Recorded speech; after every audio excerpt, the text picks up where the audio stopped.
Le mystère des chaussettes orphelines. Peu importe le soin que je mets à trier mes chaussettes, chaque fois que je fais ma lessive, il en manque toujours. Cela semble être une loi de la physique, déclara un jour Andy Warhol. Certains disent que la machine les avale toutes crues, d'autres que les lutins s'en emparent, ou encore que la déesse des chaussettes les prélève dans la machine pour son repas quotidien. D'autres encore rapportent que certaines chaussettes ne supportent plus leur partenaire et sont des rebelles en cavale. Quoi qu'il en soit, c'est un mystère mondial qui n'épargne aucun foyer. À tel point que deux scientifiques britanniques se sont penchés sur la question et ont créé une formule mathématique pour prédire le risque de perte de chaussettes dans votre maison. Il s'appelle l'index de perte de chaussettes. Donc, il indique que plus le nombre de machines est élevé, plus elles sont chargées, moins vous avez envie de faire tourner une machine, plus vous manquez de concentration et plus le risque de perdre une chaussette augmente.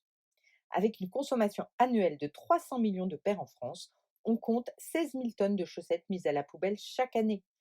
Une paire de chaussettes en coton de 60 grammes nécessite 1350 litres d'eau, soit plus de 20 douches.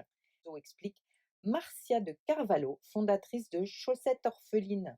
Cette dernière propose des chaussettes fabriquées à partir de chaussettes orphelines recyclées, un vrai modèle d'économie circulaire qui devrait vous donner des idées. Mais si cela vous donne envie de laisser tomber le panier et le linge qui va avec, vous allez adorer La vie rêvée des chaussettes orphelines de Marie Vareille. Américaine fraîchement débarquée à Paris, elle n'a qu'un objectif, repartir à zéro et se reconstruire.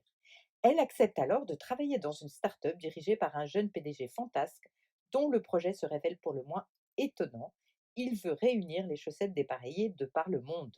Le suspense est total. Bonne journée.